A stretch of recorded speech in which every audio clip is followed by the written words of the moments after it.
சாந்தி sister. குஷியா இருக்கிறீங்களா? ஓம் Shanti brother. Baba நினைவுல குஷி குஷியா இருக்கேன். இன்னைக்கு வந்து ரொம்ப அற்புதமான ஒரு தலைப்பு. நிறைய பேருக்கு ஒரு மிகப்பெரிய புரிதலை ஏற்படுத்தக்கூடிய தலைப்பு. இது ஏற்கனவே நம்ம கன்னடத்தில் போட்டோம். பயங்கர வரவேற்பு இந்த தலைப்புக்கு. ஸோ என்ன அப்படின்னா, நாம் இந்த ஞானத்தை கொடுக்கிறோம். நம்ம ஞானம் எல்லாமே இறைவன் நேரடியாக பிரம்மகுமாரிகள் மூலமாக கொடுக்குற ஞானம். இதுல வந்து காமம், கோபம், பற்று, பேராசை, அகங்காரம் இதை விட சொல்றேன் மெயினா. இதுல நிறைய பேருக்கு கேள்வி வந்து, பற்றை விட்டா என் குழந்தையெல்லாம் நான் யார் பார்த்துக்கிறது, மனைவியெல்லாம் யார் பார்த்துக்கிறது, இந்த மாதிரி ஒரு கேள்வி வருது. அடுத்தது நம்ம சொல்றோம் வந்து உலக அழிவு வரப்போகுது. இப்பயும் உலகம் அழிவு வந்து கன்ஃபார்ம்ன்றது சயின்டிஸ்ட் உட்பட எல்லாருமே ஏற்க ஆரம்பிச்சாங்க. எல்லா தரப்புலயுமே பேசிட்டு இருக்காங்க பிரதர். சயின்ஸ்ல விண்கல் விழ போகுதுங்கிறாங்க. அதுக்கு அவங்க அந்த முன்னாடியே சைடு அணு சொல்றாங்க. ஆயுதம் புட்டின் ரெடியா கரெக்ட். வச்சிருக்கிறாரு. அணு ஆயுதத்தை இன்னொன்னு போர் நடக்குதுன்னு சொல்றாங்க. இயற்கை சீற்றங்களை கண் முன்ன நம்ம பாக்குறோம். அங்கங்க துர்மரணங்கள் நடக்குது. இதை விட வேற என்ன பிரதர் வேணும்? இது கலியுகம், நம்ம வாழ்றது துக்கம், உலக அழிவு நடக்க போகுது அப்படிங்கிறது. அதுல அது அழியட்டும் அப்படின்னு நினைக்கிறவங்களும் அதிகமாயிட்டாங்க. ஏன்னா அவ்வளவு எங்க கரெக்ட் பார்த்தாலும் பாலியல் பிரதர். ஒரு வன்கொடுமை. நெகட்டிவ் விஷயம் ஒண்ணு நடக்கட்டுமே. மேக்ஸிமம் நெகட்டிவ் விஷயங்கள் தான் அதிகமா நடக்குது. அந்த போயிட்டு அந்த கமெண்ட் செக்ஷனை பாருங்களேன். இந்த கொடுமையெல்லாம் தாங்க முடியல, இறைவா உலக அழியட்டும், உலக சீக்கிரம் அழியட்டும், இந்த மாதிரி கமெண்ட் தான் நாங்க நிறைய பாக்குறோம்.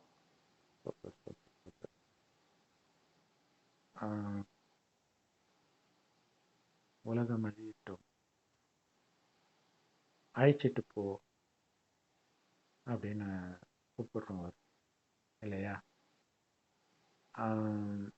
இப்ப சமீபமா வந்து பரம்பொருள் மகாவிஷ்ணு அவர்கள் வந்து ஒரு சர்ச்சையாச்சு ஸ்கூல்ல பேசும்போது.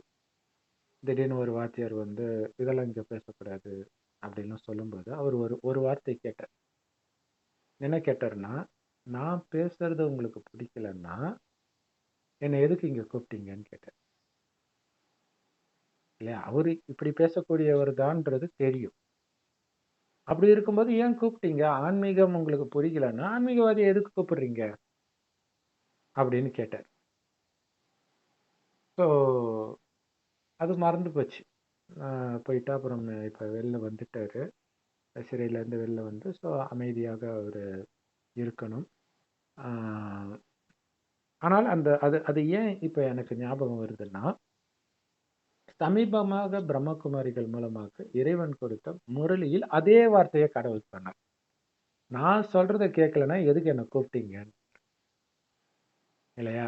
ஒவ்வொரு ஜென்மத்திலையும் நமக்கு ஒரு துக்கம் வரும்போது அது நம்பிக்கை துரோகமா இருக்கலாம், சொத்து அபகரிப்பா இருக்கலாம், அல்லது இந்த ஹிட்லர் பண்ணா இல்லையா, அது மாதிரி ஒட்டுமொத்த மாஸ் மெசக்கர், எல்லாரையும் சேர்த்து கொலை பண்றது, இனப்படுகொலை.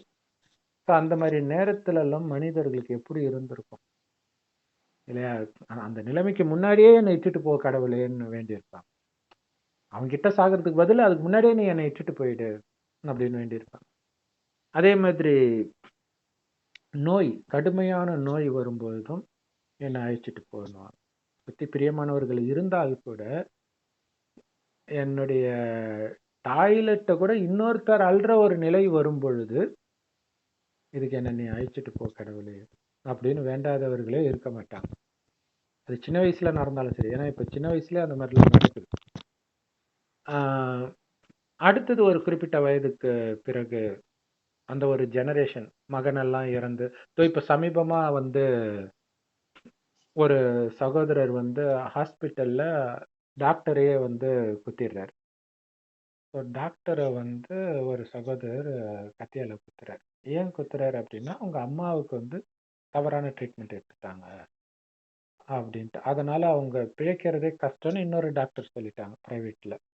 இது கவர்மெண்ட் ஹாஸ்பிட்டல்ல பார்த்த டாக்டர் வந்து அவர் வந்து அலட்சியமா எல்லாத்தையும் ஃபைல் எல்லாம் தூக்கி தூக்கி வச்சிருவாரு போல இருக்கு.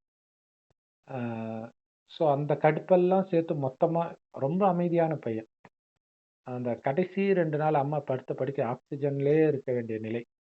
அப்ப அவங்களுடைய யூரின், டாய்லெட் எல்லாத்தையும் இவரு தான் அள்ளி போட்டிருக்கிறார். ஒத்தையாளா இருந்து. ஸோ அந்த நேரம் அவருக்கு என்ன மைண்டில் ஓடிச்சோ தெரியல. அப்போ வந்து திடீர்னு ஒரு கத்தி எடுத்துட்டு வந்து அவர் தலைமை டாக்டருடைய ரூம் கதவை சாத்திட்டு உள்ளே வச்சு சமக்கத்து குத்திட்டு வெளில வந்திருக்கிறாரு. அவர் அலறிட்டே வந்திருக்கிறாரு. அப்போ அவரை பிடிச்சிட்டாங்க. இப்போ அந்த அம்மா கிட்ட போய் கேட்குறாங்க பத்திரிகையாளர்கள், உங்கள் பையன் எப்படிப்பட்டவன் இதெல்லாம் சொல்லிட்டு இருக்கும்போது அவங்க சொல்கிறாங்க, அவர் நான் ரொம்ப நல்ல பையன், என்ன நினச்சானோ தெரியலையே, எங்ககிட்ட யாருக்கிட்டையும் சொல்லலையே, சொல்லியிருந்தா நாங்கள் தடுத்து நிறுத்திருப்போமே, இப்படியெல்லாம் அவன் மைண்டில் என்ன வருதுன்னு நாங்கள் நினைக்கல, இப்படிலாம் சொல்லிட்டு நான் முதல்ல இப்போ உயிரோடவே இருக்கக்கூடாது அப்படின்னு சொல்கிறாங்க. இதையெல்லாம் பார்த்துட்டு நான் ஏன்னா அவரு அவரை அரெஸ்ட் பண்ணிட்டாங்க. அடுத்தது இன்னொரு சகோதரனை அரெஸ்ட் அதாவது விசாரணைக்கு அழைச்சிட்டு போய் அவங்க வரல, ரொம்ப நேரம் ஆகியும். ஸோ அப்போ அவங்களுக்கு வந்து தன் வலியை விட அந்த வலி இப்போ இப்போ அவங்களுக்கு அந்த வலி வந்து அதிகமாகும். ஏற்கனவே இந்த நிலைமையில இருக்குது, இதை நம்மளுடைய பையன் பண்றான்றதே வந்து ஒரு தாய்க்கு வலியை தான் கொடுக்கும். அப்ப அந்த வலியை கொடுக்கும் பொழுது கூடவே இந்த வலி, அந்த பையனும் இன்னைக்கு வாழ்க்கையை இழந்து நிக்கிறான், அதுக்கு காரணமாக நான் ஆயிட்டேன்றது எவ்வளவு பெரிய வலியை கொடுக்கும். இந்த அளவுக்கு பயங்கரமான வலியை வந்து அவங்க அனுபவிக்கும் போது அவங்க கேட்கிற வார்த்தை, என்ன அழைச்சிட்டு போயிடு அப்படின்றான். ஸோ இந்த மாதிரி நிறைய பேருக்கு பாலஸ்தீன்ல அகதிகளாக இருக்கிறவங்க, உக்ரைன்ல இருக்கிறவங்க எல்லாருக்கும் தினம் தினம் இது வந்துகிட்டு இருக்கும். இலங்கையில பிரச்சனை வரும்பொழுது, ஏழ்மையில துடிச்சிட்டு இருக்கிறவங்க, தன்னுடைய மகளுக்கு பாலியல் வன்கொடுமை நடந்தது, இவங்க எல்லாருக்குமே வந்து இது தோன்றிக்கிட்டே இருக்கும். ஸோ இப்படி பல ஜென்மமாக நீங்க கூப்பிட்டீங்கன்றார் கடவுள். நீ வந்து அழைச்சிட்டு போயிட்டு நான் எல்லாத்தையும் விட்டுட்டு வரேன்னு நீங்க சொன்னீங்க. இப்பவுமே நம்ம சொல்லியிருப்போம், இந்த ஜென்மத்திலே கூட ஒரு துக்கத்தின் உச்சத்துல நாம சொல்லியிருப்போம். அதை ஞாபகப்படுத்துற, கூப்பிட்டது நீங்க தான், நான் சொல்வதை கேட்கலன்னா எதுக்கு கூப்பிட்டீங்கன்ற. அழைச்சிட்டு போறதுக்கு தான் நான் வரேன். அப்ப அழைச்சிட்டு போறதுக்கு கண்டிப்பா பிரதர். இப்ப இந்த மனிதர்கள இந்த வார்த்தையை கண்டிப்பா ஒரு முறையாவது சொல்லியிருப்பாங்க. இப்ப மறந்துருக்கலாம். கண்டிப்பா துக்கம் வந்திருக்கும், கடவுளே என்னை கூட்டிட்டு போ அப்படின்னு சொல்லி கண்டிப்பா வாழ்க்கையில ஒரு தடவை ஒரு முறை இந்த வார்த்தையை எல்லாருமே பயன்படுத்தி இருப்போம். கண்டிப்பா. அதனாலதான் தற்கொலை எல்லாம் பண்றாங்க, அந்த எண்ணம் வர்றதுனாலதான் பண்றாங்க. சோ அப்ப இது மாதிரி பல ஜென்மமா நம்ம பண்ணோன்றாரு. அதாவது கடுமையா பக்தியிலையும், பக்தி கடுமையான பக்தி, இமயமலையில போய் இப்ப கூட தவம் பண்ணிட்டு இருக்கிறாங்க நிறைய பேர். ஸோ இப்ப கொஞ்சம் கம்மியா இருக்கும், இதுக்கு முன்னாடிலாம் நிறைய பேர் பண்ணியிருப்போம், நம்மளாம் பண்ணியிருப்போம் கண்டிப்பா. அப்ப வந்து கடவுளே நீ வந்தே ஆகணும் அப்படிங்கிற அதோடைய நினைவு பார்த்தீங்கன்னா, ராமாயணத்துல ராவணன் வந்து கடுமையா தவம் பண்ணுவான். அப்ப கடவுள் முன்னாடி தோணலை, பிரம்மா தோணலைன்றதுக்காக தன்னுடைய கழுத்தையே வெட்டுவோம். 10 தலை இருக்குது இல்லையா, ஒரு ஒரு தலையா வெட்டி வெட்டி வெட்டி வெட்டி யாகத்துல போடுவோம். அந்த மாதிரி நிஜமாகவே நாம செஞ்சோன்றார். அதாவது என்னன்னா, நீ வரலன்னா நான் என்னையே நான் வெட்டிக்குவேன் அப்படின்ற போது காட்சி கிடைக்குமா. ஸோ இப்படியெல்லாம் அடம் பிடிச்சி என்னை கூப்பிட்டு இருக்கிறீங்கன்றத ஞாபகப்படுத்துறேன். அப்படி கூப்பிட்டு நான் வந்து உங்க நன்மைக்காக ஒரு விஷயத்த சொன்னா ஏன் கேட்க மாட்டீங்க? கேட்காம இருக்கிறதுக்கு எதுக்கு கூப்பிட்டீங்க அப்படின்னு கேட்கறாரு. நம்ம எப்பெல்லாம் கூப்பிட்டோன்றதெல்லாம் கடைசியில காட்சி போட்டு காட்டுவார், சும்மா சொல்றதோட நிறுத்திட மாட்டார். ஸோ அப்ப ஏன் நீங்க கூப்பிட்டீங்க? அழைச்சிட்டு போன்னு கூப்பிட்டீங்க. இப்ப அழைச்சிட்டு எங்க போறது அது உங்களுக்கு தெரியாது. அழைச்சிட்டு போ அழைச்சிட்டு போ அழைச்சிட்டு போன்னு நீங்க, ஒரு ஆத்மா உடலை விட்ட உடனே இன்னொரு உடல்ல போய் பிரவேசம் ஆயிடும். அதாவது மறுஜென்மம் எடுக்க ஆரம்பிச்சிடும். மனிதன் மனிதனாக தான் பிறப்பான், ஆனா ஆணாக பெண்ணாக மாறி மாறி பிறப்பான். அப்ப ஒரு செகண்ட்ல இருந்து, அதாவது ஒரு உடல்ல இருந்து இன்னொரு உடலுக்கு ஒரு செகண்ட்ல போயிடுதுன்ற, இப்படியே போய்கிட்டே இருக்குது. ஆனா நமக்கு அது விருப்பம் இல்லை. இந்த உலகத்தை விட்டே தப்பிச்சு போனோம். உலகம் இப்பவே மோசமா இருக்குது, இன்னொரு ஜென்மம் இங்க எடுத்தா என்ன ஆகுறது இல்லையா? இதை வந்து பல ஜென்மமா நம்ம அந்தந்த காலகட்டத்து உள்ள துக்கமே நம்மளால தாங்க முடியாம தான் இருந்திருக்கிறோம். அப்ப நம்ம இப்படி கூப்பிட்டு இருக்கிறோம். இப்ப துக்கத்துடைய உச்சத்தை நம்ம கண்ணு முன்னாடி பாக்குறோம். இப்ப ஒண்ணும் இல்ல, இப்ப பாலஸ்தீன்ல நடக்கிற விஷயம் இந்தியாவுல, தமிழ்நாட்டுல நடக்க போகுதுன்னு கன்ஃபார்மா தெரிஞ்சா எல்லாருடைய வேண்டுதலும் இதா இருக்கும், அதுக்கு முன்னாடி என்ன கூட்டு போயிடு இல்லையா? எனக்கு தெரிஞ்சு நிறைய பேர் நான் சின்ன வயசுல இருக்கும்போது ஒரு டியூஷன் டீச்சர் சொல்லியிருக்கிறாங்க. ஐயோ! நான்லாம் கடைசியில இழுத்துட்டுலாம் இருக்க மாட்டேன்ப்பா. நான் எதையாவது மாத்திரை சாப்பிட்டு செத்து போயிடுவேன். அப்ப அத விரும்பல அவங்க. பிரதர், சின்ன சின்ன துக்கத்தையே மக்களால தாங்கிக்க முடியல. ம். அதனாலதான் சூசைட் பண்ணிக்கிறாங்க. இந்த ம். துக்கத்துல இருந்து விடுபடணும்னு. ம். சிலர் இறந்தா இறைவன் கிட்ட பெயரலான்ட்டு இறந்துடுறாங்க. அந்த மாதிரி ம். தாட் நிறைய இருக்கு. கரெக்ட். ஆக்சுவலா அந்த சகோதரி வந்து அந்த டியூஷன் டீச்சர் வந்து நான்லாம் இழுத்துட்டுலாம் இருக்க மாட்டேன். அதுக்குள்ள நான் பாட்டுக்கு எதையாவது சாப்பிட்டு இறந்து போயிடுவேன்னாங்க. அதுக்கப்புறம் அவங்க கணவன் வேற இறந்துட்டாரு. தண்ணி அடிச்சு இறந்துட்டாரு. அவங்க அப்படியே தான் இருக்கிறாங்க. அப்ப அந்த நேரம் சொல்றாங்க. அந்த துக்கத்தை தாங்க ஆ, முடியாம சொல்றது, அவ்வளவுதான். அதுக்கப்புறம் அந்த உடலை விட்டு போக மனசு வராது. ஆனா ரொம்ப மோசமா இருக்கும்போது வரும் இல்லையா? மற்றவர்களுடைய சார்ந்து இருக்கும் பொழுது அவர்களும் அவங்க விரும்பி பார்த்துக்கிட்டாலே வரும். வேண்டா வெறுப்பா பார்க்கறாங்கன்னா இன்னும் கொடூரமா இருக்கும் இல்லையா? அந்த வைராக்கியத்துல தான் பிச்சை எடுக்க போறாங்க. பட் நார்மலா இருக்கும் பொழுது ஒரு நான்வெஜ் சாப்பிட்டுட்டு ஒரு ஏழை குடும்பத்துல இப்படி இருந்தா கூட போதும். ஆனா உடலை விட்டுறக்கூடாது. இந்த ம். தாட் எல்லாருக்குமே இருக்கும். துக்கம் வரும் பொழுது கடவுளே என்னை கூட்டிட்டு போம்பாங்க. ம். பட் மத்த சமயம் வந்துருச்சுன்னா போயிடக்கூடாது. ம். என் உயிர் பயம் இருக்கு எல்லாருக்குமே. கண்டிப்பா, கண்டிப்பா. அப்புறம் ஏன் துடிக்கிறாங்க? ம். இறந்துடலாம்னு நினைக்கலாம்ல. அந்த எண்ணம் வராது. இருக்கணும். இந்த எவ்வளவு கஷ்டப்பட்டாலும் பரவாயில்ல, இந்த உடல்லயே இருக்கணும். கரெக்ட். ஆமா. ஆ, இது அதுக்காக தான் ஒரு காலத்துல எல்லாம் வந்து லாட்டரி சீட்டு பயங்கரமா ஓடிச்சு. இதுலயாவது நம்ம வாழ்க்கை முன்னேறாதா, இதுலயாவது நம்ம வாழ்க்கை முன்னேறாதா. அதுக்கப்புறம் தடை பண்ணிட்டாங்க.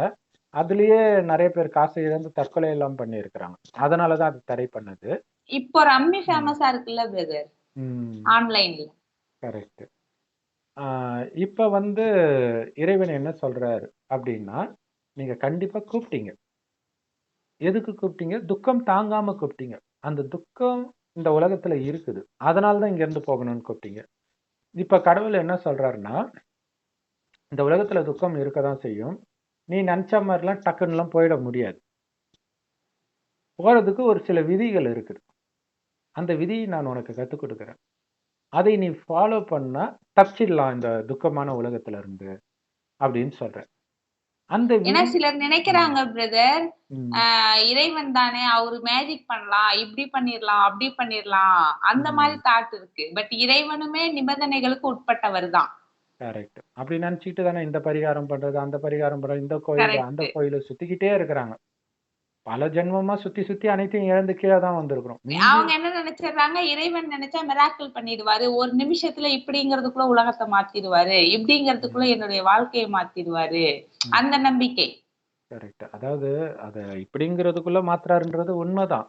ஆனா அந்த இப்படிங்கிறது ஆஹ், நமக்கு ஒரு செகண்ட் அப்படி ஆகுறது வந்து இது 5000 வருட காலச்சக்கரத்தில் கடைசி 100 வருடம் இறைவன் வந்து இந்த உலகத்தை மாத்துறதுக்கு எடுத்துக்கிறார்.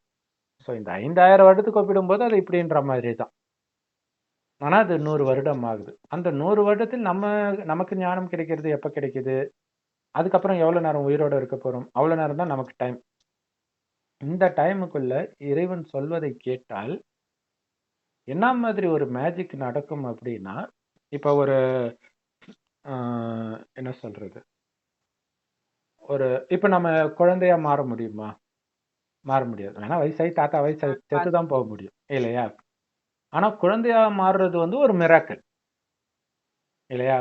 அந்த குழந்தையா மாறும்போது நம்ம வசதியா இருந்திருக்கிறோம். அப்பா அம்மாவுடைய நல்ல வசதியா இருந்தாங்க. இப்ப கஷ்டப்படுறோம் அப்படின்னா, அதே அப்பா அம்மாவுக்கு அதே மாதிரி சின்ன குழந்தையாவே பிறக்கிறோம். அவங்களுக்கும் அதே வசதி இருந்துச்சுன்னா அது மிராக்கிள்.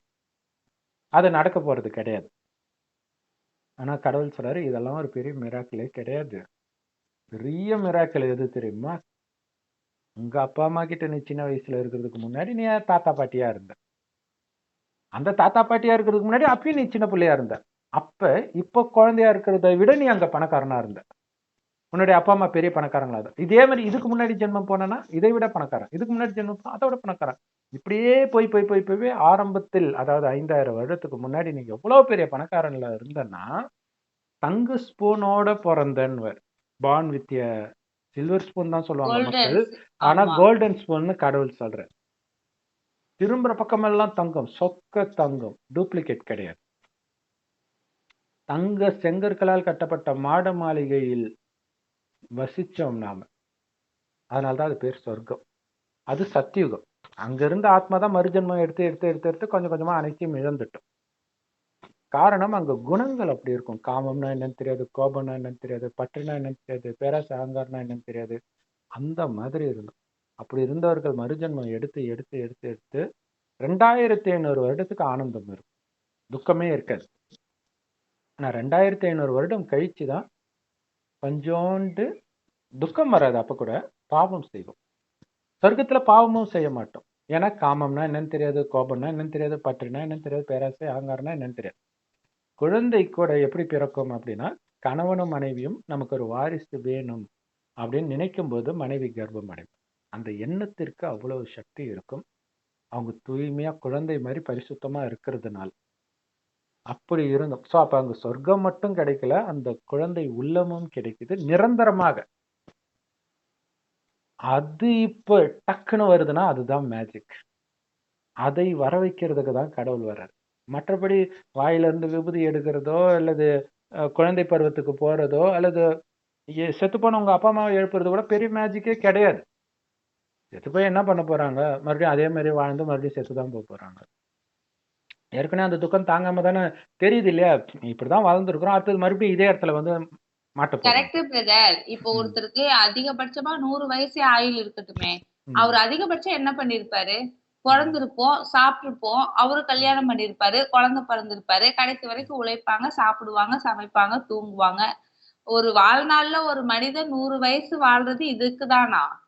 இதுக்குதான் நம்ம பிறந்தோமா? அதோடவே இருந்தா கூட பரவாயில்ல, தினம் தினம் செத்து செத்து பழைப்பான் பயத்துல. துக்கம். கரெக்ட். துக்கம் துக்கம் துக்கம். குழந்தைக்கு ஏதாவது ஆயிடுமா, மனைவி குறிப்பா பெண்கள் வந்து கடவுளை இப்ப அந்த பக்தி குறைஞ்சிருக்குது. பட் இதுக்கு முன்னாடி எல்லாம் பாத்தீங்கன்னா பெண்கள் வேலைக்கு போக மாட்டாங்க. அப்ப கணவனுடைய வருமானத்தையே நம்பி இருக்கும்போது கணவனுக்கு எதுவும் ஆயிடக்கூடாது. ஏன்னா ஒரு பெண்ணுடைய வாழ்க்கையை கணவனாக இருக்கிறாங்க. Correct brother. அப்பலாம் மனைவி வந்துட்டு மனைவிக்கு படிப்பு இருக்காது. கணவனை மட்டுமே சார்ந்து இருப்பாங்க. அது குழந்தைகள் வேற நிறைய இருக்கும். போன தலைமுறைக்கு முன்னாடி எல்லாம் 5, 6 குழந்தைகள் இருக்கும்.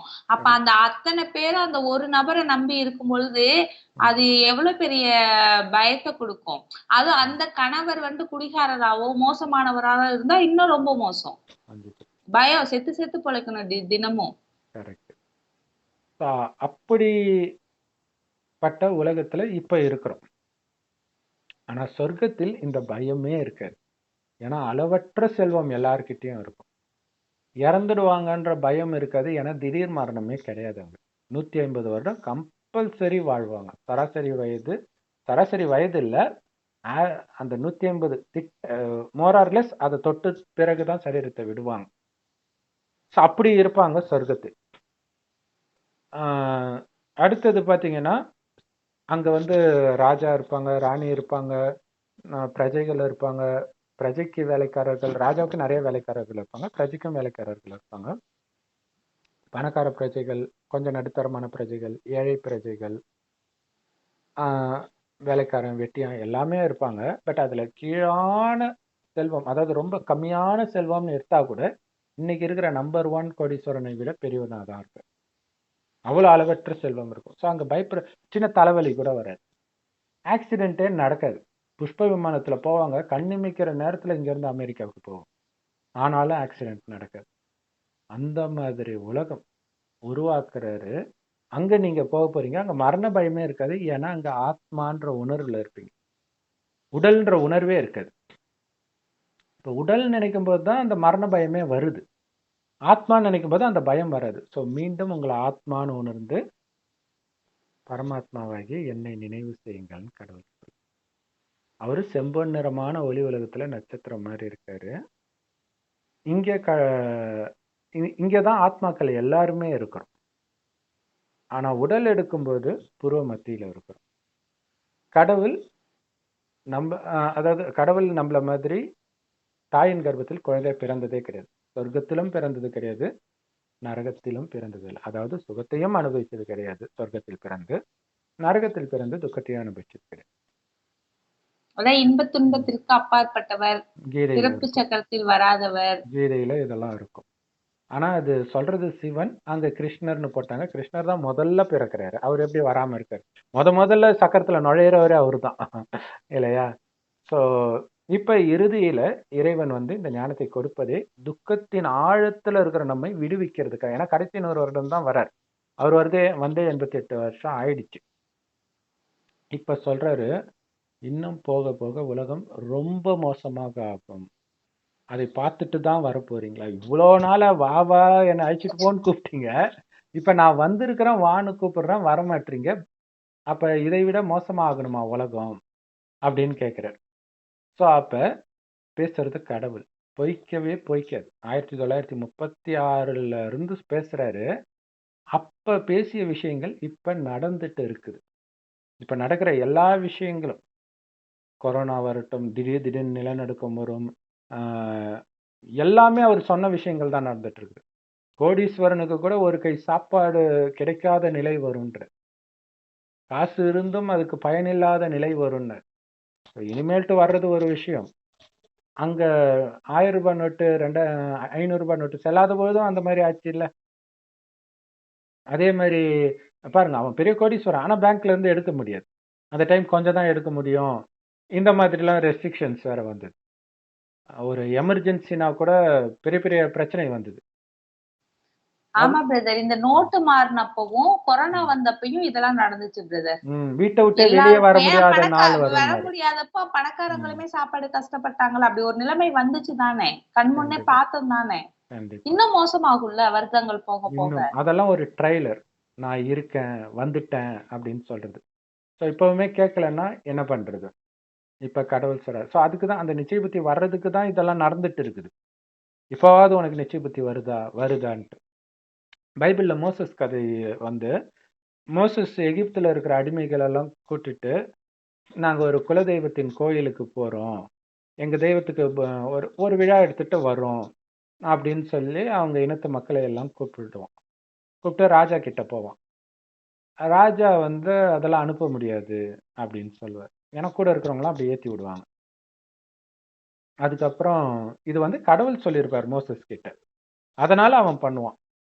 அதுக்கப்புறம் கடவுள் கிட்ட வந்து கேட்கும்போது கடவுள் சொல்லுவாரு, நீ இந்த மாதிரி ஒரு கம்பு எடுத்துட்டு போ, அவன் முன்னாடி நீட்டு, அப்புறம் அற்புதத்தை பாரு அப்படின்னு. நீட்டுனா அது பாம்பாகும். அப்புறம் கீழே போட்ட உடனே கீழே போட்ட உடனே பாம்பாகும். மறுபடியும் எடுத்த உடனே கம்பாகும், கயிறாகும். இந்த மாதிரி நிறைய மேஜிக் மாதிரி வந்துகிட்டே இருக்கும். இதை பார்த்த உடனே உனக்கு பயம் வந்துடும். சரி போ அப்படின்னு சொல்லிடுவாரு. உடனே கூட இருக்கிறவங்க என்ன ஐயோ இதெல்லாம் மேஜிக் பண்றதுயா, நம்ம ஊர்ல எத்தனையோ மேஜிக்காரங்க இருக்கிறாங்கன்ட்டு கூப்பிட்டு வந்துருவாங்க. உடனே அவனை போய் பிடிச்சிட்டு வா, போக சொல்லிட்டு மறுபடியும் போய் பிடிச்சிட்டு வா. இப்ப அவங்க எல்லாம் இதே மாதிரியே மேஜிக் பண்ணி விடுவாங்க. அப்ப அவங்களெல்லாம் மீற மாதிரி ஏதோ ஒண்ணு பண்ணுவான். அடுத்தது இப்படியே ஒரு மேஜிக்கா போய் கடைசியில என்ன ஆகும்னா, ஊரெல்லாம் வண்டு வந்துடும். ஸோ வண்டு வந்து யாராலையும் நிக்க முடியாத மாதிரி நிலை வரும். ஸோ அப்பதான் சரி நீ போ அப்படின்னு சொல்லும். அப்புறம் கொஞ்ச நேரம் கழிச்சு மறுபடியும் அது சரியான உடனே மறுபடியும் கூப்பிட்டு வரும். ஊரெல்லாம் கொள்ளை நோய் வரும். அப்ப என்னன்னா அது உடனடியா நடக்கிற மாதிரி காட்டுறாங்க. இங்க நடக்கிற விஷயம், மனிதன் அந்த அளவுக்கு நாஸ்திகனாக ஒரு அகங்காரத்தின் உச்சத்துல போயிட்டான் மனுஷன். இல்ல இப்ப கூட ஐயம் சாரி ஐயப்பா அந்த பாட்டுல சர்ச்சை ஆயிடுச்சு. ஸோ அந்த அளவுக்கு மோசமா ஆயிட்டான். அப்ப அவனை வந்து அந்த புத்தி வேலை செய்ய மாட்டேங்குது. இப்ப தானே எல்லாம் தெரிஞ்சுக்கிட்ட மாதிரி, இத்தனைக்கும் அற்ப ஆயுள் அவனுக்கு. இப்ப 150 வருடம் சொர்க்கத்துல வாழ்ந்த மாதிரி ஆயுள் கொடுத்தா அவ்வளவுதான், கையில பிடிக்க முடியாது. இப்ப எந்த நேரம் வேணாலும் உயிர் போகும். அப்படி இருக்கும்போதே இந்த ஆட்டம் ஆடிட்டு இருக்கிறான். இந்த விஷயம் தான் அங்க வெளிப்படுது. ஸோ இவ்வளவு மோசமான விஷயங்கள், இதை விட மோசமான விஷயங்கள் நடக்க போகுதுன்னு சொல்றாரு. ஆனாலும் நீங்க பயப்பட தேவையில்லை, நான் சொல்ற மாதிரி நடந்தால் அப்படிங்கிறார். என்ன சொல்றாரு அப்படின்னா, உடம்புக்கு தான் மரணம், ஆத்மாவுக்கு கிடையாது. இது அந்த கீதையில இருக்குது. இதை நான் சின்ன வயசுல பார்க்கும்போது சரி ஓகே, அதுக்காக மரணத்துக்கு பயப்படாம இருப்பாங்களா? இன்னொன்னு அதுக்காக இன்னொருத்தனை கொலை பண்ணிடலாமா? ஏன்னா அவர் கொலை தான் பண்ண சொல்வார். அர்ஜுனா, உடம்புக்கு மரணம், ஆத்மாவுக்கு கிடையாது. கொன்னுடுன்னாரு. என்னங்கடா இது? கரெக்ட். இப்படியாடா அப்ப இருக்கும்? அததான் அ, பிரதர் அ, படிச்சுட்டு ஆ. அது மகாபாரதமே இதுதானே போதிக்குதுன்னு தான் அண்ணன் தம்பி ம். சொத்துக்கு அடிச்சுக்கிறாங்க. கரெக்ட். சரி, ம். நியாயத்த சொல்லுது அப்படின்னு ம். சொல்லிட்டு அப்ப சொத்துக்காக போராடலாம், சண்டை புரிஞ்சுக்கிறாங்க. கரெக்ட். போடலாம், ம். கொல்லலாம். ஸோ அந்த கதைக்கு இடையில இந்த ஞானம் உள்ள இருக்குது. அந்த ஞானத்தை தனியா எடுத்து பார்த்து புரிஞ்சுக்கணும். அந்த சிச்சுவேஷனோட பார்த்துக்கிட்டீங்கன்னா ஒண்ணுமே புரியாது. அதுதான் குரான்ல வந்து ஒண்ணுத்துக்கு பின்னாடி கதை இருக்குதுன்றாங்க. கதைய விட்டுட்டு அந்த அந்த கதையோட பொருத்தி பார்த்து அதை நியாயப்படுத்துறாங்க. கொலை பண்ணுன்னு போட்டு இருக்கிறது. எதிரிகளோட சண்டை போடுன்னு போட்டிருக்கிறது. அது அது அத தனியா எடுத்து பார்த்தா கூட அது புரியாது. ஸோ அதுல இறைவனுடைய ஞானத்தை பொருத்தி நம்ம புரிய வைக்கிறோம். அப்ப இங்க சொல்றது என்னன்னா, நீ அழியக்கூடிய ஆத்மா, அழியக்கூடிய உடம்பு கிடையாது, அழிவற்ற ஆத்மா. அந்த ஆத்மால இப்ப பாவம் சேர்ந்து இருக்குது. ஆனா உன்னை முதல்ல இந்த பூமிக்கு அனுப்பும்போது அப்படியே அவ்வளவு தூய்மையா அனுப்பிச்சான். காமம், கோபம், பற்று, பேராசை, அகங்காரத்துடைய அம்சம் கூட கிடையாது உன் ஆத்மால. இன்னைக்கு அது ஃபுல்லா அந்த அழுக்குனால மூடி இருக்குது. அதை ஃபுல்லா எரிக்கிறதுக்கு என் நினைவிலேயே இருந்தா எரிஞ்சிடும்ன்ற. அப்புறம் உலகம் அழியுதுன்றாரு, அது எப்படி அது வலி கொடுக்காதா அப்படின்னா கடவுள் சொல்றாரு, உடம்புன்னு நினைச்சாதான் அந்த பயமே வரும். ஆத்மா நினைச்சா பயமே இருக்காதுன்றார். உடலின் உணர்வு தான் காமம், அதே மாதிரி தான் உடலின் உணர்வு தான் பயமும் சொல்றார். சொர்க்கத்துல ஆத்மான்னு உணர்ந்து ஒருவரை ஒருவர் ஆத்மான்னு பார்க்கும்போது ஆனந்தமாக அமைதியாக இருப்பீங்க. ஏன்னா ஆத்மாவுடைய உண்மையான குணம் அமைதி. ஒருவரை ஒருவர் ஆத்மான்னு தான் பார்ப்பீங்க. அதனாலதான் எவ்வளவு அழகா இருந்தாலும் சின்ன சலனம் கூட இருக்காது. அதனாலதான் யோக பலத்துல குழந்தை பிறக்கிறது. கோபம், பற்று, பேராசை, அகங்காரம் எதுவும் இருக்காது. தங்க மாட மாளிகையில இருப்பாங்க, ஆயிரக்கணக்கான வேலைக்காரர்கள் இருப்பாங்க, நகையெல்லாம் அங்கங்க இருக்கும். யாருக்கும் எடுக்கணுன்ற எண்ணமே வராது. அவர்களுக்கும் எடுத்து ஒழிச்சு வைக்கணுன்ற எண்ணம் வராது. எடுக்கிறவன் இருந்தா தானே ஒழிச்சு வைக்கணுன்ற எண்ணம் வரும். அப்படி இருந்த நம்ம குணம் குறைய குறையதான் நம்மளுடைய அழகு போகுது, ஆரோக்கியம் போகுது, செல்வம் போகுது, விதவிதமான நோய்கள், விதவிதமான ஏமாற்றம், விதவிதமான இயற்கை சீற்றம், துக்கம் துக்கம் துக்கம் வந்துகிட்டே இருக்குது. இப்ப இறைவன் சொல்றாரு, அந்த உடல் உணர்வுனால நீ செய்த பாவம் எல்லாம் உன் ஆத்மால ஒட்டிக்கிட்டு இருக்கிற வரைக்கும் தான் துக்கம் உன்னை பின்தொடரும் இல்லையா? அது ஒரு கதை ஒண்ணு சொல்லுவாங்களே, ஒரு கழுகை வந்து காக்காலாம் துரத்திக்கிட்டே வந்துச்சான். ஏன்னா அதோடைய காலில் வந்து ஒரு கறி துண்டு ஒட்டிக்கிட்டு இருக்குது. அதை விட்ட உடனே அவ்வளவுதான், காக்கா போயிடுச்சு. ஸோ அந்த மாதிரி ஆத்மால அழுக்கு இருக்கிற வரைக்கும் தான் இந்த தண்டனை உன்னை துரத்திட்டு வரும். அதை ஃபுல்லா நீ எரிச்சிட்டன்னா அது போயிடும். அது எப்படி போகும் அப்படின்னா கடவுள் சொல்றாரு, ஆத்மான்ற உணர்வுலயே ஆத்மான்னு ஃபர்ஸ்ட் நினைச்சு பரமாத்மாவை நம்ம நினைப்போம். எந்த அளவுக்கு அவரை நினைக்கிறோமோ அந்த அளவுக்கு உடல்ன்ற உணர்வு கொஞ்சம் கொஞ்சமா மறப்போம். யாரை பார்த்தாலும் ஆத்மான்னு தான் பார்க்கணும். பெரும்பாலும் பார்த்தும் பார்க்காம கேட்டும் கேட்காம கலியுகத்தின் விஷயங்களை இருந்து விலகி இருக்கணும். ஏன்னா இந்த உலகத்தின் விஷயங்கள், சினிமா எல்லாமே வந்து காமம், கோபம், பற்று, பேராசை, அகங்காரத்தை தூண்டக்கூடியதாக தான் இருக்கும். அப்ப நான் சொல்வதை மட்டும் கேள், என்னை மட்டும் நினைவு செய். நீ போக போற சொர்க்கத்தை நினைவு செய். அங்க இருந்ததே நீ தான், அங்கிருந்து தான் நீ இங்க வந்திருக்கிறன்றத நினைவு செய். ஸோ உன்னுடைய ராஜ்யத்தை இந்த மாயா ஏமாத்தி இப்ப அபகரிச்சுட்டான். காம, கோபம், பற்று, பேராசை, அகங்காரம் தான் மாயா, ராவணன் இதெல்லாம் சொல்றது. ஸோ காமம், கோபம், பற்று, பேராசை, அகங்காரம்ன்ற இந்த 5 விகாரம் ஆணிடமும் இது 5 விகாரம் பெண்ணிடம் உள்ள இணைந்த ரூபம் தான் 10 தலை ராவன். அவன்கிட்ட அகப்பட்ட சீதை ஆத்மாக்களாகிய நாம தான். நம்மை மீட்க வருபவர் சிவத்தந்தை. ஆனா அவங்க திரேதாயுக ராமரை வைத்து ஒரு கதையை உருவாக்கிட்டாங்க. ஆனா அங்க அந்த மாதிரிலாம் நடக்கல. அங்க 12 ராமர் சீதை இருப்பாங்க, 8 லட்சுமி நாராயணன் இருப்பாங்க. ஏன்னா அது வம்சம். அதனாலதான் அஷ்டலட்சுமின்னு சொல்றோம். ஸோ எந்த சீதையும் அங்க கடத்தல. இப்ப கூட யாரும் அந்த மாதிரி எல்லாம் கடத்துறது நடக்கிறது கிடையாது. பொண்ணே விரும்பிதான் போயிருப்பான் இல்லையா? அதான் பிரதர், இப்பயே அப்படி நடக்காத பொழுது இவங்க சொர்க்கத்துல எப்படி புராண நடக்கும்? காதைகள்லயே 5000 10,000 வருஷத்துக்கு முன்னாடினா அப்படி நடக்க வாய்ப்பே கிடையாது. நம்ம அதை தலைமுறையிலே 3-4 தலைமுறைக்கு முன்னாடி தாத்தா பாட்டி எல்லாம் நல்லாதான் இருந்தாங்க. கரெக்ட். இது தெரியாம இங்க இப்படி காட்டுறதுனால அவங்க கிறிஸ்தவர்கள், முஸ்லிம்கள் அந்த காலத்துல எவ்வளவு மோசமா இருந்துச்சு தெரியுமா, அப்படியே நம்புறது. நம்ம நினைக்கலாம் பிரதர், நம்ம தாத்தா பாட்டிங்க நல்லாதான் பிரதர் இருந்தாங்க. அப்ப இன்னும் 100 பெண் குழந்தைய கூட்டிட்டு போலாம், பெண் குழந்தைய பக்கத்து வீட்டுல விட்டு போலாம். அப்ப சொந்த அப்பாவை நம்பி விட்டு போக முடியல. நான் விளையாண்டு இருக்கேன் பிரதர், தெருவுலயே தான் விளையாடுவோம். 10 கரெக்ட். பிள்ளைகளோட சேர்ந்து. குழந்தைங்கள இப்ப பத்தி விட கவலையே முடியுமா? பட மாட்டோம் அப்பலாம். இப்ப அப்படி தனியா பிள்ளைகளை விட முடியுமா? கரெக்ட். நியூஸ்ல போடுறாங்க, அந்த கீழ ம். கமெண்ட்ஸ்ல போடுறாங்க. ம். பிள்ளைகள சொந்தக்காரங்கள நம்பி கூட விடாதீங்க. அப்பாவ ம். நம்பி கூட விடாதீங்க. அம்மாவே பார்த்துக்கோங்க, பத்திரமா பார்த்துக்கோங்க, கூடயே ம். வச்சுக்கோங்கங்கிறாங்க. அந்த அளவுக்கு உலகம் மோசமாயிடுச்சு. கரெக்ட். ஸோ இப்ப அந்த மாதிரி சொர்க்கத்திற்கு நாம போயிட்டு இருக்கணும். போறோம். அப்படிங்கிற போதையிலே இருங்கன்றேன்.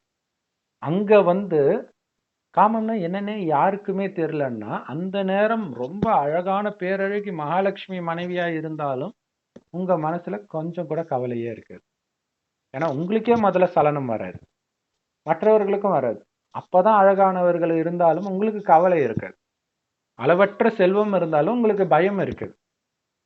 ஆனா இன்னைக்கு பாருங்க, ரஜினி பொண்ணுடைய வீட்டுல வேலை செஞ்ச பொண்ணு நகையை தேடி தேடி 2 பங்களாவே கட்டிடுச்சு. இன்னைக்கு உலகம் எப்படி இருக்கா? இத்தனைக்கும் 30,000 சம்பளம் இல்லையா? பெரிய பெரிய கம்பெனில வேலை செய்யறவனு கூட அது அவ்வளவு கிடைக்காது. அவ்வளோ கொடுத்து அது இல்லாம 50,000 ரூபாய்க்கு அவங்க காய்கறி கடையில காய்கறி வேற வாங்குவாங்களாம். ஆனா பேராசை விட்டுதா பார்த்தீங்களா? இந்த காலத்துல எப்படி 30,000 பத்தும்? அதுக்கு நீ வேற வேலை போகணும், திருடவா செய்யணும்? இன்னைக்கு உலகம் இப்படி ஆகி இருக்குது. இந்த மாதிரி உலகத்துல தான் நீங்க இருக்க போறீங்களா? வாங்க, சுகமான உலகம் இருக்க போகுது. எப்படியா இருந்தாலும் மரணம் நிச்சயிக்கப்பட்டது. உலகம் அழிஞ்சாலும் அழியாட்டினாலும் ஒரு நாள் இறக்க தானே போறீங்க. அதனால இப்பவே புத்தியினால இந்த உலகத்துல இருந்து இறந்துட்டேன்னு நினைச்சுக்கோங்கன்ற. அப்ப இங்க இருக்கக்கூடிய எந்த விஷயமும் உங்களை கவர்ந்து இழுக்கக்கூடாது. இப்போ இந்து தெய்வங்கள் அந்த போட்டோஸ்லாம் பாருங்களேன் பிரதர். ம். அவ்ளோ க்ளோஸா உட்கார்ந்திருக்கிற மாரி தான் காமிப்பாங்க. சிவன் ம். மடியில பார்வதி உட்கார்ந்திருப்பாங்க. விஷ்ணு விஷ்ணு மடியில மடியில. லட்சுமி தேவி உட்கார்ந்திருப்பாங்க. ம். அப்ப என்ன அதுல காமிக்கிறாங்க? அந்த சலனம் இல்ல அவங்களுக்குள்ள. கரெக்ட். அவ்வளவு க்ளோஸா இருக்காங்க. தேக உணர்வு இல்ல, சலனம் இல்ல அப்படிங்கறது தான் அப்படி காமிக்கிறாங்க. அவ்வளவு இது தூய்மையா இல்லற மார்க்கம். அவ்வளவு தூய்மையா இருக்கிறதுனால தான் நீங்க தூய்மை. கும்பிடுறீங்க அப்படின்னு காட்டுறாங்க. கரெக்ட். அதுதான் அங்க விஷயமே. ஸோ அப்படின்னா அவங்க மடியில உட்கார்ந்துட்டு இருப்பாங்கன்னு அர்த்தம் இல்ல.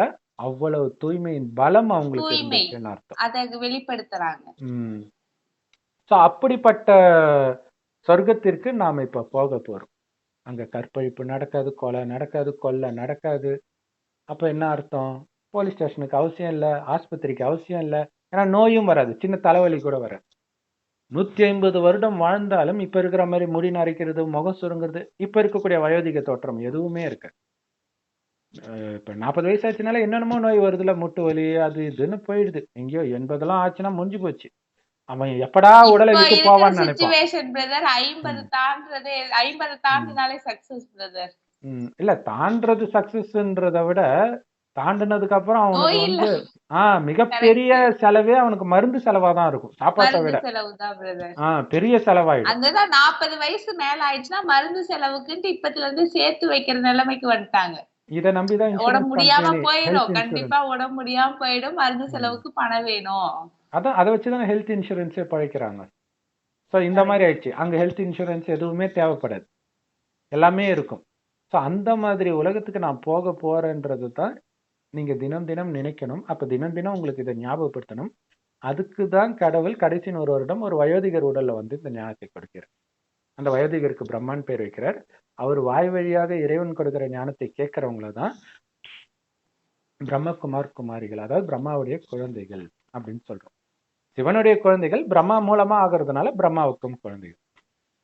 அப்ப அந்த இறைவனுடைய ஞானம் தான் முரளி அப்படின்ட்டு எல்லா பிரம்மகுமாரிகள் ராஜயோக தியான நிலையத்திலும் முற்றிலும் இலவசமா கிடைக்குது. யூடியூப் வெப்சைட்ஸ்லாம் இருக்கு. அதோட லிங்க் இந்த வீடியோக்கு டிஸ்கிரிப்ஷன்ல கொடுக்குறோம், அவசியம் பாருங்க. அந்த முரளியை தினம் தினம் கேட்க கேட்க நான் ஆத்மான்னு உணர்ந்துகிட்டே இறைவனை நினைச்சுக்கிட்டே இருக்கணும். எந்த காரியம் செய்தாலும் ஆத்மாவாகிய நான் கை வழியா இதை செய்யறேன், ஆத்மாவாகிய நான் கண் வழியா இதை பாக்குறேன், இப்படி திரும்ப திரும்ப உங்களுக்குள்ள சொல்லிக்கிட்டே இருக்கணும். மெயினா ஆத்மா நான், ஆத்மா நான், ஆத்மான்னு மைண்டுக்குள்ள ஓடிக்கிட்டு இருக்கிறதுடைய நினைவு தான் இன்னைக்கு கோயில்ல ஓம் ஓம் மூல மந்திரம்ன்ற. ஓம்னா நான் ஆத்மான்னு அர்த்தம். நம்ம ஓம் சாந்தின்னு சொல்றதுக்கு நான் ஆத்மா, என்னுடைய உண்மையான குணம் அமைதி, உடம்புன்னு நினைச்சதுனால அதை இழந்துட்டேன். மீண்டும் நான் ஆத்மான்னு நினைத்தால் அமைதியை அடைய முடியும். ஆனா வெளி உலக கவர்ச்சியில புத்தி மயங்கி மயங்கி ஆத்மால கவனம் நிக்க மாட்டேங்குது, சக்தி இல்லை தெரிஞ்சுக்கிட்டா கூட. அந்த ஆத்மால கவனம் நிற்கும் போது தான் அந்த ஆனந்தமே அனுபவமாகும். ஏன்னா ஆத்மாவுடைய உண்மையான குணம் அது. அப்ப பரமாத்மாவாகிய என்னை நினைவு செய்ய செய்ய அந்த ஆனந்தம் நிரம்பும், சக்தி நிரம்பும். அப்ப என்ன ஆகுனா வெளி உலக விஷயத்த பார்க்க கூட பிடிக்காதுன்ற.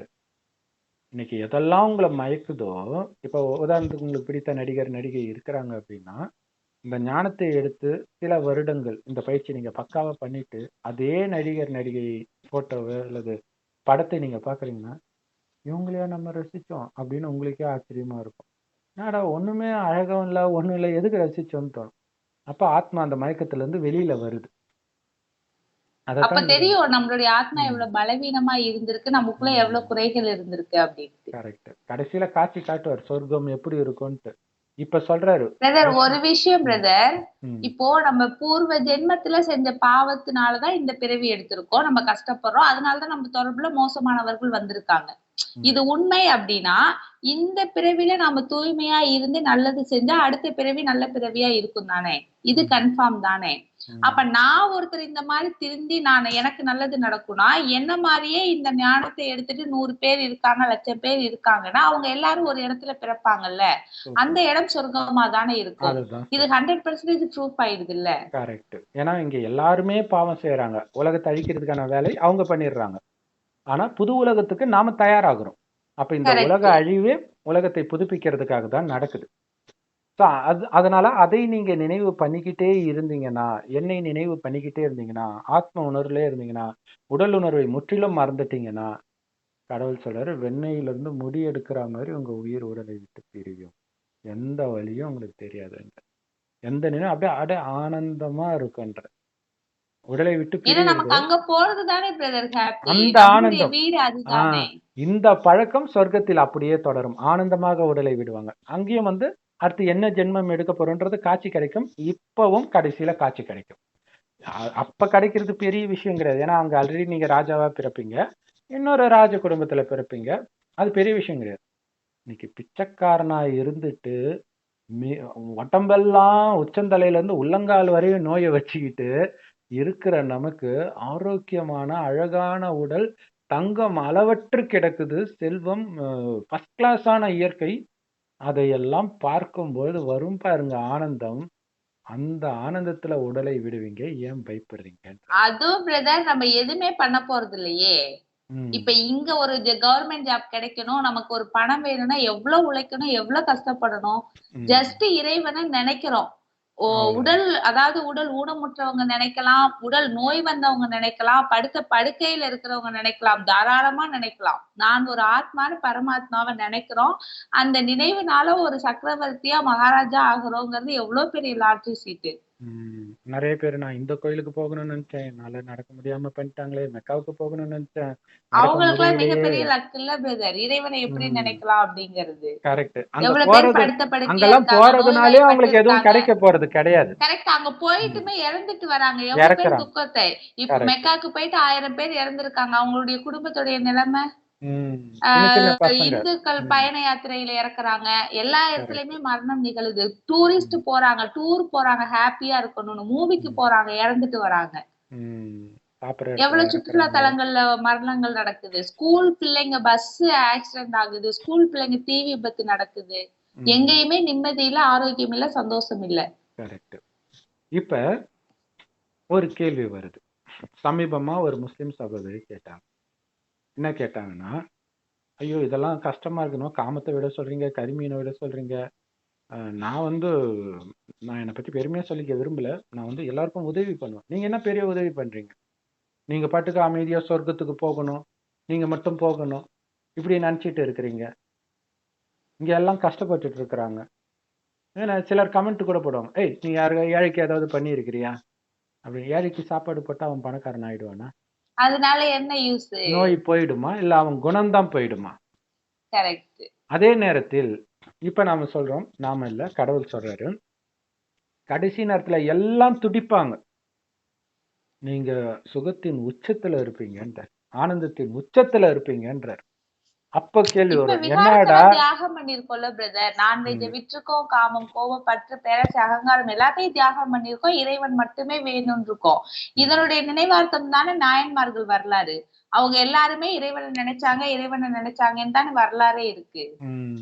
இதுல என்ன ஒரு விஷயம்னா, உலகமே அழியும் போது நீ பாட்டுக்கு ஆனந்தமா இருக்கிறன்னா, நீ என்ன ஒரு மனித பிறவிதானே நீனு? ஒரு சைக்கோவா நீனு? நாங்கெல்லாம் கஷ்டப்படப்பட்டு நீ ஆனந்தமா இருப்பியா? அப்படின்னு ஒரு கேள்வி வரும். பிரம்மகுமாரிகள் மட்டும் ஆனந்தமா இருப்பீங்களா? நாங்களும் செத்து போயிடுவோமா? நாங்களும் கஷ்டப்படுவோமா? அப்படின்ட்டு. இப்ப ஒருத்தன் வந்து பயங்கர டிப்ரெஷன்ல இருக்கிறான். அப்ப டாக்டர் என்ன சொல்லுவாரு? போய் நல்ல சோகமான படமா பாருப்பா, அப்படியா சொல்லுவாரு? போய் ஆனந்தமா ஃப்ரெண்ட்ஸோட அப்படி ஜாலியா சுத்திட்டு வா, கலகலப்பாரு, காமெடி ஷோ பாரு, இப்படிதான் சொல்லுவார். ஏன்னா அவன் மனநிலை மாறணும். அதுதான் அங்க லட்சியம். ஆனால் கடைசியில அப்படிலாம் பண்ண முடியாது. ஏன்னா கரண்ட் இருக்காது, எலக்ட்ரிசிட்டி இருக்காது, சாரி இன்டர்நெட் இருக்காது. குடும்பமே கண்ணு முன்னாடி இறந்திருக்கும். சாதாரணமா இல்ல, கொடூரமாக கற்பழிப்பு அது இதுன்னு ஒரு உடம்புக்குள்ள 50 ஆத்மா பூந்து அவனே அவன் தங்கச்சி அவன் குழந்தையெல்லாம் கற்பழிப்பான். ஏன்னா அவனுக்கு தான் அது குழந்தை, உள்ள இருக்கிற ஆத்மாவுக்கு கிடையாது. அது வெறிய தீர்த்துக்கும். அப்பதான் அவனுக்கு காமத்தின் மீதே ஒரு வெறுப்பு வரும். ஸோ இப்படியெல்லாம் இருந்து அவன் ஒரு பைத்தியம் பிடிச்ச மாதிரி இருப்பான். என்னடா நடக்குது நம்ம வாழ்க்கையில அப்படின்ட்டு. சாப்பிட்டு இன்னைக்கு கறி இல்லாம இறங்க மாட்டேங்குதுன்னு அவனுக்கு கடைசியில மனித கறி தான் கிடைக்கும். வேற எதுவுமே கிடைக்காது சாப்பிடுறதுக்கு. அதையும் எடுத்து சாப்பிடுவோம். சோ இந்த மாதிரி ஆகும்.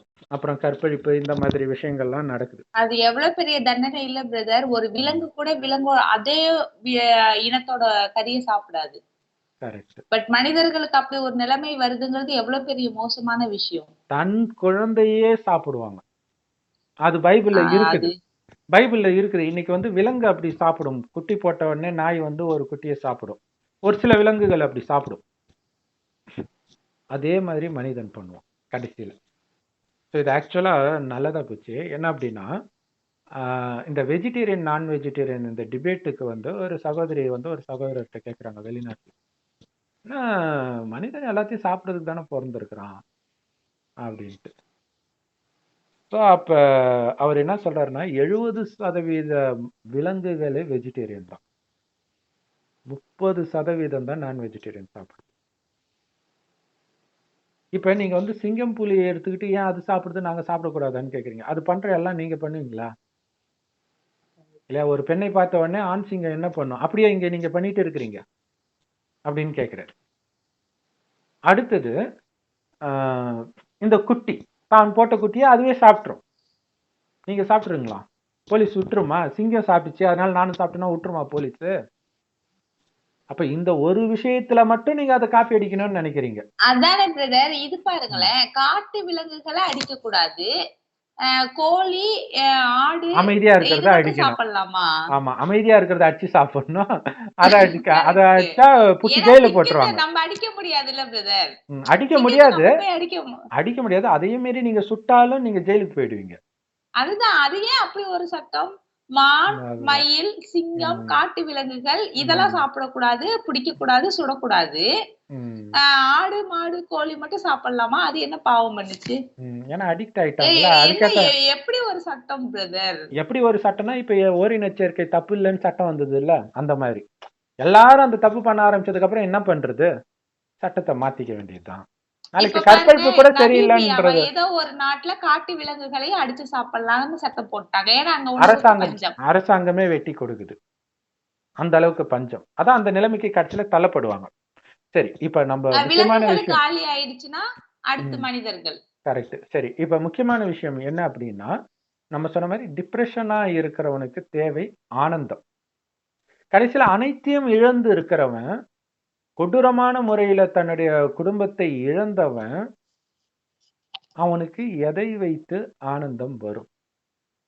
அப்படியே துக்கம் தொண்டை அடிக்குது, நெஞ்சு வலிக்குது, இதெல்லாம் பார்த்து நான் உயிரோட இருக்கிறேனே அப்படின்னு தோணும். ஆனா இறந்தவர்களும் அங்கேயேதான் சுத்திட்டு இருப்பாங்க. மேல கடவுள்கிட்ட போக முடியாது, அவரை பற்றி தெரியாது. அப்பதான் ஒரு உடம்புக்குள்ள அதோட இச்சை தீர்த்துக்கிறதுக்காக வரும். ஆனா அதுல ஒரு ஆத்மா, ரொம்ப துக்கத்துல இருக்கிற ஆத்மா கண்ட்ரோலை எடுத்து இந்த ஞானத்தை எடுக்கும்போது மற்ற 50 ஆத்மாவும் கேட்கும். அப்ப ஒரு ஆத்மாவை வெளில போகும்போது அதுவும் நினைச்சு போகும், வேற வழி இல்லாம போகும். ஆனா அது வரைக்கும் துக்கம் இருக்குது பாத்தீங்களா? இப்ப மனிதர்கள் எதுக்கு கோயிலுக்கு போறாங்க? அமைதிக்கு தானே போறாங்க. அமைதிக்கு தான் போறாங்க இல்லையா? பெரும்பான்மையானவர்கள் அமைதிக்கு தான் போறாங்க.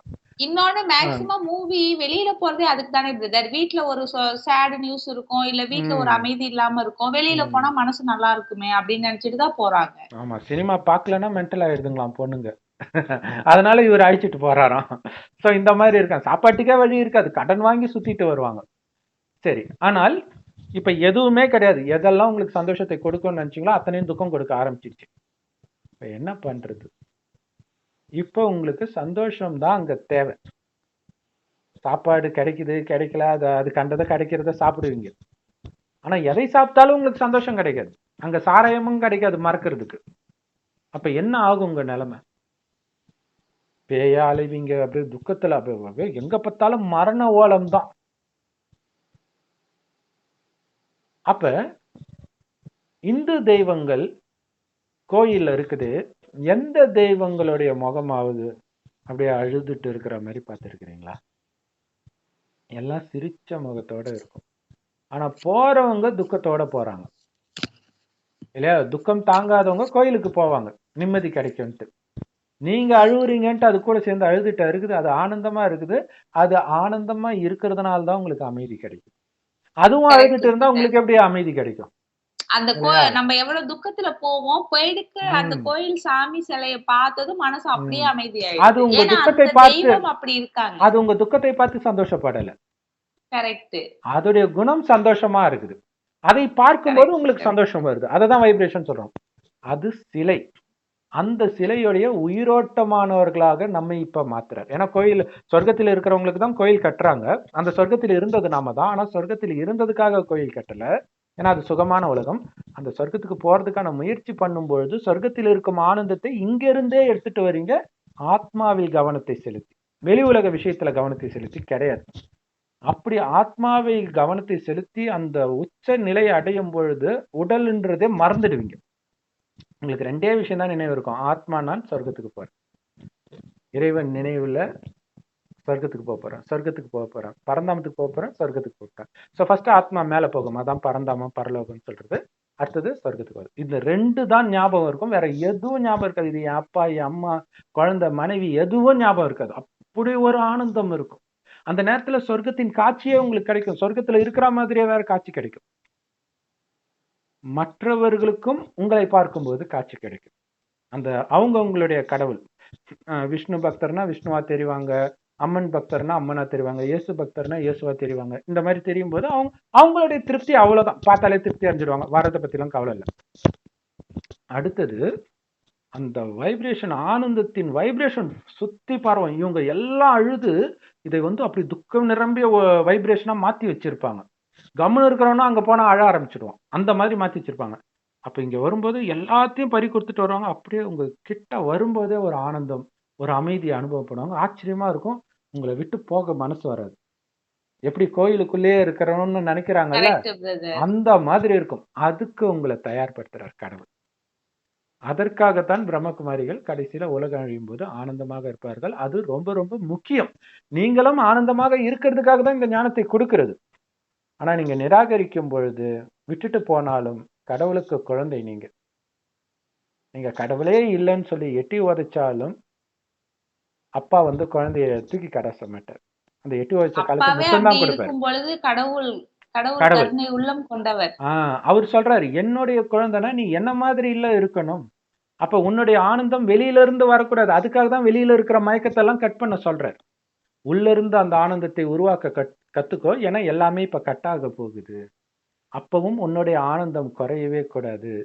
சுற்றி இருப்பவர்கள் வெளியில நம்பி நம்பி அனைத்தும் விட்டு, இப்பயே ஆனந்தம் வேணா போகணும் சினிமா தியேட்டருக்கு இல்லையா? இன்னைக்கு விலைவாசி இருக்கிறதுக்கு போயிட்டு வந்த குடும்பத்தோட போயிட்டு வந்தா 2000 ரூபாய் 3000 ரூபாய். அவன் சம்பாதிக்கிறத 10% 20% காலி சினிமாவுக்கே. கடைசியில் அதுவுமே இருக்காது. இப்பவே எல்லாம் கடன்ல எல்லாம் இந்த கிரெடிட் கார்டு இதை வச்சுதான் ஓட்டிட்டு இருக்குது. கடைசியில ரொம்ப கொடூரமாக இருக்கும்.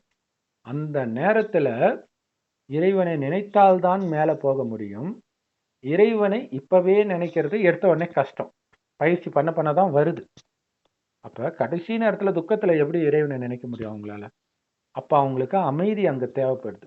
அப்ப உங்களுடைய அந்த ஆனந்த அமைதியின் அதிர்வலைகள் அவங்களுடைய அந்த துக்கத்துடைய அதிர்வலைகளை எல்லாம் அழிச்சு அப்படி தூய்மையாக்கி அந்த வாயுமண்டலத்தையே ஆனந்தமாக்கி அவங்கள அப்படியே மனம் அமைதிப்படுத்தும். அந்த நேரத்துல இறைவனை நினைங்கன்னு சொல்லுவோம். அப்ப எப்படா போவோம்னு நினைச்சிட்டு இறைவனை அவங்க நினைக்க ட்ரை பண்ணுவாங்க, முடியாது அது வரைக்கும். மற்ற ஆத்மாக்களும் போது நம்மளால ஏன் போக முடியலன்னு போது அப்ப உங்க கிட்ட வரும்போது, இங்க வரும்போது தான் அப்படி ஆகுது. இப்ப வந்து சோட்டா நிக்கர் இந்த மாதிரி இடங்கள் வந்து பேய் ஓட்டுற இடமா இருக்குதுல்ல, சர்ச்சில் அந்த மாதிரி நம்ம வருவோம். அவங்க பேய அந்த உடம்புல இருந்து ஓட்டுவாங்க. நாம ஒட்டு மொத்தமா மேல் நோக்கி அனுப்புறோம், இறைவன் கிட்ட அனுப்புறோம். ஸோ அதுக்கு வழியும் சொல்லி கொடுக்குறோம். இறைவனை நட்சத்திரம் மாதிரி நினைவு பண்ணுங்க, உங்களை ஆத்மான்னு உணருங்கன்றது அப்ப சொல்றது கஷ்டமா இருக்காது. இப்ப ஒரு பிரதர்கிட்ட கேட்கறான், உயிருன்னு ஒண்ணு இல்லவே இல்லை. ஐயோ உலகமாக புத்திசாலி கிட்ட மாட்டிக்கிட்டேன்டா சாமின்னு நினைச்சிட்டேன் நான். ஒரு சயின்ஸை நம்புறாராம். உயிரை பத்தி சயின்ஸ் தெரியுமான்ற, இருந்தா தானே கண்டுபிடிக்கிறதுக்குன்றான். இப்படியே பேசுறான். சரி ஓகே, உனக்கு வேற டைம் வரணும் போல இருக்குது அப்படின்னு நினைச்சிட்டேன். ஸோ எப்படி இருக்குது பாருங்க உலகம். 10வது தான் படிக்கிறான் அந்த பையன், அவனுக்கே இந்த நிலைமைன்னா எப்படி ரொம்ப கருணையா இருக்குது. ஸோ அப்ப அவங்க அப்படி இருந்தாலும் நமக்கு சகோதரர்கள் தான். ஸோ அவங்க கடைசியில எல்லாத்தையும் இழக்கும்போது எப்படி ஒரு குடும்பத்துல வந்து பெரும்பாலும் அந்த மூத்தவர்கள் வந்து ஒரு 10-15 குழந்தையெல்லாம் முதல்லலாம் பெத்து போட்டிருப்பாங்க. கடைசி தங்கச்சி தம்பிக்கு கல்யாணம் ஆகுற வரைக்கும் கல்யாணம் பண்ணாம இருப்பார் முதல் அண்ணன். அந்த மாதிரி அனைவருக்கும் அண்ணன் நாம தான். ஏன்னா நம்ம தானே ஆரம்பத்துல வந்தோம். முதல்ல இந்த பூமியில நிலவுல எவன் முன்னாடி மண்ணு வச்சான் பெரிய விஷயம் இல்ல, சொர்க்கத்துல எவன் மண்ணு வச்சாங்க அங்க அது அங்க எதுவுமே இல்ல, சுடுகாடுன்னு கூட சொல்ல முடியாது. அங்க மண்ணு வைக்க, கால்ல மண்ணு வைக்க, அந்த மண்ணுல கால் வைக்கிறதுல என்ன பெருமை, என்ன பெருமை. எவ்வளவு முட்டாளா இருக்கிறாங்க மனிதர்கள். சொர்க்கத்துல நாங்க முன்னாடி கால் வைக்கிறோம். சோ அதனால நம்ம தான் எல்லோருக்கும் அண்ணன், மூத்தவர்கள். சோ அப்ப அனைவரும் அனைத்தையும் இழக்கும் பொழுது அனைவருக்கும் அந்த கருணையின் பால் அவங்கள நம்ம பக்கம் இழுத்து இறைவன் பக்கம் திருப்பி அனுப்பணும். ஸோ அது எப்படி சாத்தியம்னா, எல்லாம் துக்கத்துல துடிப்பாங்க. அவர்களுக்கு என்னெல்லாம் நடந்துச்சோ அத்தனையும் நமக்கும் நடக்கும். இங்கேயும் அப்பா அம்மா சாவாங்க, குழந்தை சாவும், மனைவி இறப்பாங்க, சொத்து சூறையாடப்படும். ஆனால் ஆனந்தம் குறையவே குறைய. அப்பதான் யோசிப்பாங்க, இந்த கலையை நான் கத்துக்காம விட்டுட்டேனே. எவ்வளவு நேரம் அழுது திரும்ப எத்தனை பேருக்கு அழுவாங்க. இப்ப பாலஸ்தீனத்துல நீங்க பாத்தீங்கன்னா அவ்வளவு கொடூரமா மரணம் நடக்குது. 8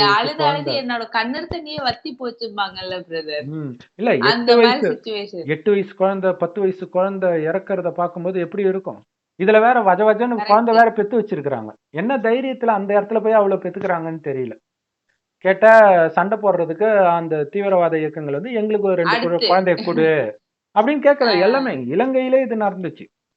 இலங்கையில குறைஞ்சது 3 குழந்தை, ஒரு குழந்தை எங்களுக்கு கொடுத்துடணும். இப்ப எல்லா குழந்தையும் அனாதி ஆயிடுச்சு. இவரை வந்து பாத்துக்க போறாருன்னா கடவுளா? ஸோ மனிதர்கள் அப்படி இருக்கிறாங்க. ஸோ இன்னொரு விஷயம், ஆத்மா எங்க போகும்? இங்கதானே இருக்கும். நீ பெத்துக்காமனாலும் எங்கேயாவது பெத்துக்கு தான் போகுது. ஆனா நீ பெத்துக்கலன்னா நம்ம தப்பிச்சிட்டோம்ல. அதுக்குதான் கடவுள் எல்லாத்துலயும் விலகி இருங்கன்ற. நம்ம குழந்தைக்கு பிரச்சனைன்னு ஒண்ணும்போது தான் நம்ம துடிக்கிறோம். யாரோ ஒருத்தருக்கு ஒண்ணும்போது நம்ம துடிக்க மாட்டோம்ல. கரெக்ட். ஆனா இப்ப என்ன சொல்றாரு, அந்த என்னதுன்ற உணர்வு உனக்கு எதன் மீது இருந்தாலும் உன்னால உலகத்தில் உள்ள அனைவரையும் சகோதரரா பார்க்க முடியாது. பீரியட். அவ்வளவுதான். All Indians are my brothers and sisters சொல்லலாம். ஆனா உனக்குன்னு ஒரு குடும்பம் இருக்கும்போது உன் அம்மாவே நீ வேற யாரையும் தான் நினைப்ப இல்லையா? எங்க மனைவி ஏத்தி விடுவா, ஏத்தி விடுறல தம்பியாவது அண்ணனாவது ஓடி போடான்னுவான். அப்புறம் எப்படி நீ எல்லாரையும் நேசிக்க முடியும்? அதுக்குதான் காம மகாசத்ருன்ற. மெயினா அந்த மனைவியினாலதான் அண்ணன் தம்பிங்களுக்கு இடையில சண்டை வர்றது, அப்பா அம்மாவே போட்டு உதைக்கிறது, எல்லாமே அந்த காமம் வந்துருச்சுன்னா அப்படி வந்துடும். அதனாலதான் காம மகாசத்ரு அதை வெல்லுன்றது. அதுக்கு ஆத்மான்னு பாரு, ஒவ்வொருத்தரையும் ஆத்மான்னு பாரு. எந்த ஆத்மா எப்ப வந்தது, என்ன பதவி அடைஞ்சது தெரியாது. இப்ப இருக்கிறத பார்த்து நினைக்காத, எடை போடாத.